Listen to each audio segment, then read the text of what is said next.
예, 오늘 우리에게 주신 하나님의 말씀, 누가복음 13장에 있는 말씀을 가지고 말씀을 나누려고 합니다. 오래간만에 유튜브 예배, 유튜브 설교 영상 컨텐츠를 찍으려니까 조금 생소합니다.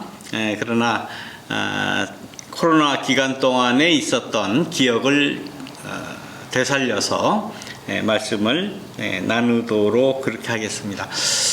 오늘 아침에 걱정을 많이 했습니다. 비가 오고 또 어제부터 보도로 또 오늘 아침에는 에디슨사에서도 연락이 왔어요. 혹시 정전될 수도 있는데 정전되면 빨리 와서 고쳐주겠다 이런 그 메시지도 받고 그랬습니다. 아무튼 사회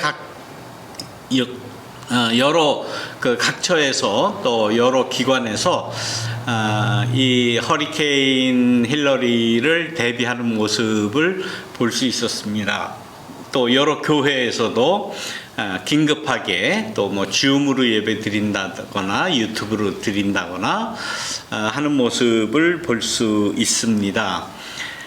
이런 오늘 이 누가복음 13장에 있는 말씀을 선택한 이유도 요즘 우리 이 지구 전체에 닥치는 여러 기후 변화, 또 기후 변화로 인한 이상기온으로 인한 화재, 또 홍수, 폭풍, 허리케인 등등 지금 온통 지구 전체가 조용하지 않습니다. 정말 지구가 앓는 모습을 우리가 실제로 체감을 하고 우리가 살아갑니다. 미국뿐만 아니라 이태리에서도 지금 큰 화재가 났다고 그러죠. 산불이 곳곳에서 산불이 납니다. 그리고 또 인도에서는 큰 홍수가 나고 곳곳에서 화재가 나거나 태풍이 불거나 또 화재가 나거나 이런 모습을 볼 때에 이제는 이 기후 변화로 인한 우리가 살아가는 이 지구라고 하는 이 우주에 있는 거의 유일한 이 지구가 정말 이거 멸망하는 것이 아닌가 하는 그 생각을 할 정도예요.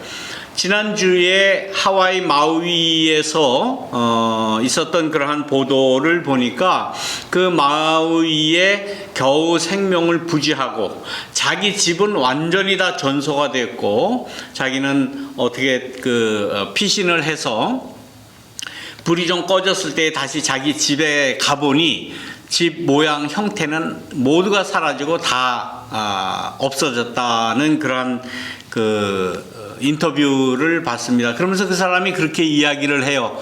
이게 지구가 멸망이 아니면 이게 뭐겠느냐. 이것이 바로 지구의 멸망이다라고 자기는 느끼고 지금 그 피해를 온전히 입고 있다.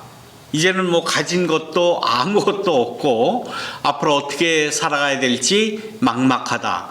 물론 미국의 그 재난구호 팀이나 또 여러 곳에서 살게 도와주기는 하겠지만은 그러나 여러분들 한번 상상을 해 보십시오. 자기가 살던 그러한 집이 완전히 불에 전소가 됐다. 그것도 예기치 않은 산불이 당겨져서 그렇게 불이 났다라고 생각을 한다면 과연 어떻겠습니까? 정말 이러한 자연 재해로 인한 이러한 일들이 이게 한두 건이 아닙니다. 지금 지구 전체 곳곳에서 지금 일어나고 있는 것 아닙니까? 우리 한국에서도 마찬가지죠. 지난주에도 이렇게 지하차도에 갑자기 빗물이 들어차서 열 몇 명이 죽은 일이 있지 않습니까? 또 어딘가에서는 또 홍수로 쓸려 내려가는 사람을 구하겠다고 해병대 이 군인이 들어갔다가 군인이 죽었어요. 또 그 군인이 죽은 그 사건에 대해서 지금 뭐 군 검찰에서 검사를 하다가 뭐 또 문제가 많아서 지금 아주 시끄럽지 않습니까? 이거 뭐 너나 할 것 없이 그 여기저기에서 전 세계적으로 지구 전체적으로 이런 일이 일어납니다. 우리라고 왜 아니겠습니까? 이 더군다나 이 날씨가 좋기로 전 세계적으로 유명한 이 남가주 LA 지역 이렇게 허리케인이 불어온다고 하는 이 소식은 저는 뭐 미국에 와서 30년 넘게 살아가지만 처음 대하는 것 같습니다. 우리가 이러한 재난을 대비하고 준비하고 또 대처하는 것은 아무리 적은 그러한 일이라도 이제는 소홀히 볼 수가 없게 되어 있습니다. 그래서 오늘과 같이 오늘 아침에 오다 보니까 뭐 평소 비 오는 날 같이 오더라고요. 그 오면서 차 타고 오면서 이 정도면 그냥 와도 되지 않았겠는가라는 생각도 들더라고요. 그러나 앞으로 이 지구상에서 일어나는 이 기후 변화로 인한 재난 여기에는 조그마한 이상이 있더라도 조그마한 경보가 있더라도 우리는 철저하게 지켜야 되겠다라고 그렇게 생각을 합니다. 그러면서 오늘 이 누가복음 13장의 말씀이 생각이 났어요. 이 예수님에게 제자들 몇몇 사람들이 와서 이야기한 이 일들은 역사적인 사건입니다. 역사적인 사건으로 일어난 일들, 인재로 일어난 그야말로 로마가 이스라엘을 강제 점령하고 이스라엘 사람들 또 팔레스틴 지역을 식민지로 삼고 있을 때에 그 총독, 우리가 잘 아는 그 유명한 총독이죠. 빌라도 총독이 갈릴리 사람들을 학살한 일이 생겼습니다. 갈릴리 사람들이 하나님 앞에 그 제사를 드리러 예루살렘에 모였을 때에 그 갈릴리에서 온 사람들을 학살을 해서 그 성경의 표현대로는 학살을 해서 그 피가 그들이 바치려고 했던 희생제물과 뒤섞이게 했다. 희생제물을 드리려고 하나님 앞에 번제를 드리려고 그 동물 짐승을 양이든지 소가 있겠습니까마는 아무튼 양이라든지 이러한 그 동물들을 희생제로 드리려고 가져왔던 그 갈릴리 사람들을 학살을 했어요. 그러니까 이거는 실제로 일어났던 그러한 일입니다. 그래서 그들이 드릴 그 희생 번제물 하나님 앞에 드릴 그 제사를 드릴 때 드리려고 했던 그 짐승의 피와 학살을 당한 갈릴리 사람들도 학살을 당해서 그 피가 뒤섞였다라고 이렇게 표현을 하는 겁니다. 우리가 이런 일을 만날 때에 어떻게 이런 일이 일어날 수 있을까라고 한탄을 하며 심지어는 하늘을 원망할 때가 많이 있습니다. 우리 사람의 역사 가운데서 이러한 일들이 얼마나 많이 일어납니까?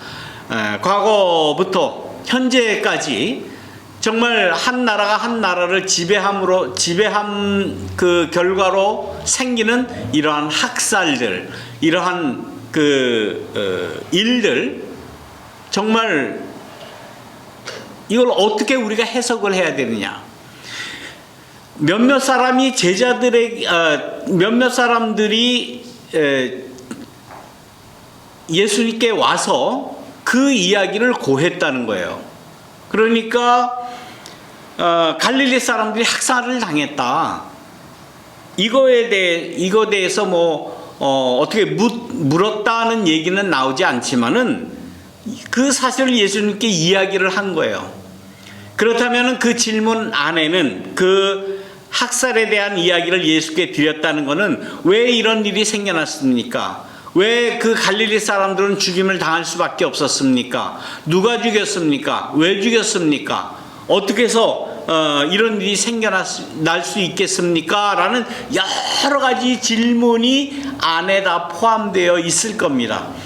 보는 사람의 입장에 따라서 다 그 질문이 달라질 수 있을 겁니다. 거기에 대해서 예수님께서 하시는 말씀은 너희는 이 갈릴리 사람들이 이런 변을 당했다고 해서 다른 갈릴리 사람들보다 더 큰 죄인이라고 생각하느냐라고 예수님이 되물으셨어요.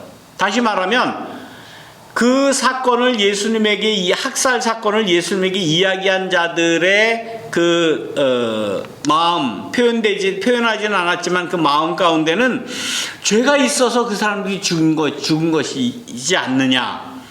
왜? 갈릴리 사람들은 그 당시에는 죄인이라고 생각을 했어요. 갈릴리 사람들은 저 천것이라고 생각을 했어요. 갈릴리 사람들은 아예 사람들의 생각이 저항적이고 반골 기질이 있고, 그래서 늘 저항하고 데모하고, 요즘 말로 하면 저 빨갱이 기질이 있어서 그런다, 저 종북 세력이라서 그런다, 뭐 반국가 세력이라서 그런다, 그런 생각을 가지고 지금 예수님에게 질문을 한 겁니다. 거기에 대해서 예수님은 그 학살을 당한 갈릴리 사람들이 죄가 있어서 죽었다고 생각하느냐라고 되물으시는 거죠. 그 학살당한 갈릴리 사람들이 반골이라서 죽었느냐? 아니면 빨갱이라서 죽었느냐? 공산주의라서 죽었느냐? 아니면 뭐 반국가 그런 세력이라서 죽었느냐? 그렇게 되물으신 거예요. 우리는 지금 이 지구 전체의 기상 이변으로 일어나는 이러한 일들에서 나름대로 신앙의 그 관점에서 질문을 할 수 있습니다. 어떻게 이런 일이 일어날 수 있습니까? 왜 이런 일이 일어났겠습니까? 뭐 여러 가지 질문을 할 수가 있겠죠. 전에는 이런 일이 일어났을 때에 이 미국에 있는 그러한 아주 보수적인 목사들이 뭐라고 그랬습니까? 루이지애나, 거기에 큰 홍수가 났을 때 거기에 동성애자들이 많아서 하나님이 심판했다, 그렇게 이야기를 했잖아요. 목사들이. 인도네시아 무슨 섬인가요? 관광지도 있고 거기에 또 언제 한번 큰 스톰이 와가지고 많은 사람이 죽은 때가 있습니다. 그때 한국에 있는 많은 목사들이 뭐라고 그랬습니까? 주일 지키지 않고 거기 놀러 가서 그런 일을 당할 수 있으니 주일 잘 지키고 교회 잘 가라, 그렇게 이야기를 했잖아요. 그게 맞는 말이라고 생각을 합니까? 그게 신앙적이고 혹은 그게 하나님 잘 섬긴다고 하는 그러한 종교 지도자들의 답변이 그게 맞는 말이겠습니까? 오늘 홍수가 난다고, 허리케인이 온다고 그래서 다들 집에서 예배드리고 오지 마십시오라고 한 이 목사는 그럼 뭡니까? 이 목사는 하나님의 말씀을, 교회 오는 거를 다 금했으니 죄를 받아도 제가 받아야죠, 그러면은. 그런 사고방식을 가지고는 예수님을 모르는 거예요. 그러면 예수님을 전혀 모르는 거예요. 예루살렘에서 학살당한 그 갈릴리 사람들이 너희들보다 죄가 더 많아서 그런 줄 아느냐라는 되물음을, 그런 식으로 답변하는 사람들은 다시 예수님의 물음을 다시 받아야 된다는 사실을 우리가 깊이 깨달아야 합니다. 그러면서 예수님께서 한 가지 결론적인 교훈의 말씀을 주시지 않습니까? 누구든지 회개하지 않으면 그렇게 망한다. 회개하지 않으면 망한다. 회개라는 것이 뭡니까? 다시 자기의 생각을 돌이키는 거 아니에요. 자기의 생각을 돌이켜서 왔던 길을 180도 돌아서 다시 돌아가는 그러한 모습이 아니겠습니까? 사고의 변환, 패러다임 시프트가 일어나지 않으면 그건 회개라고 할 수 없어요. 회개라는 건 뭐냐? 종교적인 언어가 아니에요. 회개는 패러다임 shift. 지금까지 생각하던 생각의 방향을 바꾸는 것. 그것이 회개다. 그거 안 하면 너희도 망한다라고 예수님께서 하신 말씀이에요. 사람들이 가장 하기 힘든 것 중에 하나가 자기의 생각을 바꾸는 겁니다. 자기의 입장을 바꾸는 겁니다. 대부분의 사람들이 절대 자기의 입장을 바꾸지 않아요. 그러나 예수님께서는 회개하지 않으면, 생각을 바꾸지 않으면, 패러다임 시프트를 하지 않으면 너희도 망한다. 또 한 가지 예를 예수님께서 드십니다. 실로암에 어떤 탑이 있었어요. 그 실로암의 탑이라고 하는 것은 그 당시에 빌라도가 예루살렘에 있는 많은 그 예루살렘 도시에 물 공급을 하기 위한 수로 공사를 했습니다. 그 수로 공사를 할 때에 그 수로 공사와 그 수로를 지키던 그 탑을 세웠던 거예요. 그게 나름대로 그 기간 토목 공사를 한 거죠. 그런데 그 큰 높은 탑이 무너져서 그 탑에 치여서 18명이 죽었다고 하는 그런 역사적인 사실이 있습니다. 그 사실을 예수님께서 드시면서 이 사람들이, 이 죽은 사람들이 다른 예루살렘에 사는 다른 사람들, 여기서 예루살렘이라고 도시를 딱 지정한 거 보면 예루살렘에 있는 지체 높은 사람들, 배웠다고 하는 사람들, 돈 좀 있다고 하는 사람들, 권세 있고 권력 있다고 하는 사람들을 비유적으로 하시는 그 레토릭이죠. 그 사람들을 직접 이야기하지 않고, 그 사람들의 이름을 직접 이야기하지 않고 그냥 예루살렘에 사는 사람, 다른 사람이라고 이야기하는 겁니다. 그 예루살렘에 사는 지체 높은, 권력 있고 돈 있고 힘 있고 빽 있고 하는 그러한 사람들보다 죄를 많이 지어서 죽었다고 생각하느냐라고 또 한 가지 역사적인 사건을 다시 되묻습니다. 그러면서 역시 똑같은 말씀으로 그렇지 않다. 그렇지 않다. 너희도 회개하지 않으면 모두 그렇게 망할 것이다. 회개라고 하는 이 중요한 말씀을 하시는 거예요. 회개 아까 뭐라고 말씀드렸죠? 그거는 내 생각을 바꾸는 거예요. 내 이 고루한, 이 보수적인 생각을 바꾸지 않으면 망한다라고 말씀을 하시는 겁니다. 모든 재앙의 원인, 결과, 인간의 죄 때문이다라고 단정짓는 것, 종교적인 죄 때문이다라고 단정짓는 것, 그거 하면 안 된다라고 하는 거예요. 이 현재 일어나는 이 지구 변화, 지구 기후 변화, 이상기온, 또 각처에서 일어나는 홍수와 또 산불과 등등 여러 가지 자연재해로 인해서 죽은 사람들이 죄가 많아서 죽었습니까? 알 수 없는 이러한 재해에 그야말로 피해를 당한 것 아닙니까? 우리는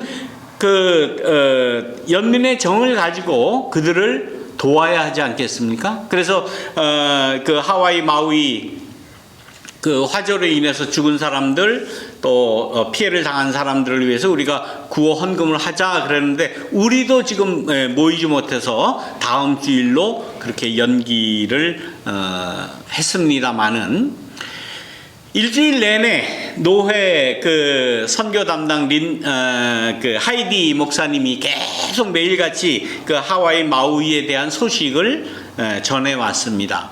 사실 하와이에는 두 교회가, 우리 미국 장로고 우리가 속해 있는 이 남가주 패시픽 노회의 한인 교회가 지금 하와이에 있습니다. 그 교회는 호놀룰루 한인 장로교회와 또 한 곳은 갑자기 생각이 안 나는데 두 교회가 있어요. 한인 교회가. 근데 그 교회는 다행히 오아후에 있습니다. 그러니까 호놀룰루가 있는 그 지역에 두 교회가 있고, 마우이에는 한인 교회는 없어요. 그리고 마우이에도 우리 패시픽 노회에 소속된 교회는 없습니다. 그러나 우리 PCUSA 출신의 목사님이 그 마우이에 있는 포 오클란이라나 그 교회에 목회를 하는데, 그 교회는 우리 장로교회가 아니고 감리교회예요.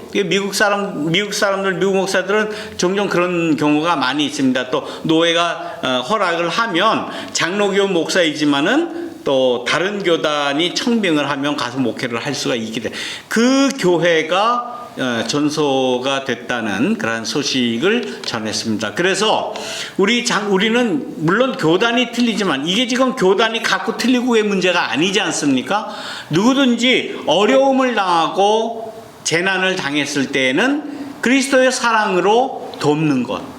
오늘 예수님 말씀하신 대로 너희도 회개하지 않으면 그렇게 망할 수 있는 것이다 라는 이 말씀에 의해서 재난을 당한 사람들을 돕고 그리스도의 사랑을 나누어주고 함께 살아가자고 하는 그러한 조그마한 마음의 표시라도 해야 되지 않겠는가. 모든 걸 다 잃은 사람에게 우리가 헌금해서 뭐 그거를 다 채워줄 수는 없지 않습니까? 그러나 우리가 마음의 표시라도, 조그마한 것이라도 함께 나누고자 하는 그러한 마음으로 이 재난을 우리가 극복해야 되겠다 하는 그러한 말씀입니다. 누가 죄가 많아서, 누가 더 죄를 범해서 죄의 심판을 받거나 죄의 대가를 당연히 받는 것이다 라고 생각하면 안 된다라는 말씀, 우리의 생각을 바꾸어서 어떤 일이든지 재난을 당한 사람을 돕고 사랑하고 우리는 함께라고 하는 그 마음을 전하는 우리가 되어야 되겠습니다. 우리도 이 자연재해 앞에서 또 일어나는 많은 역사적인 사건 가운데서 일어나는 많은 그러한 그 희생들, 우리가 끝까지 이해하고 지지하고 그들의 어려움을 우리가 함께 도와야 된다. 일본에 강제징용당하고 강제로 가서 성노예로 평생을 슬픔으로 살아갔던 많은 사람들, 이 사람들이 우리보다 죄가 있어서 그렇게 희생당한 것이 아니다라는 것을 우리는 깊이 기억을 해야 됩니다. 이러한 역사적인 사건을 바라보는 그 시각을 우리가 바꾸지 않으면 예수님의 말씀, 좀 무서운 말씀입니다만은 망한다라고 예수님은 교훈합니다. 이 말씀이 우리 앞으로의 신앙의 사고에 큰 변환이 있기를 주님의 이름으로 축원합니다. 아멘.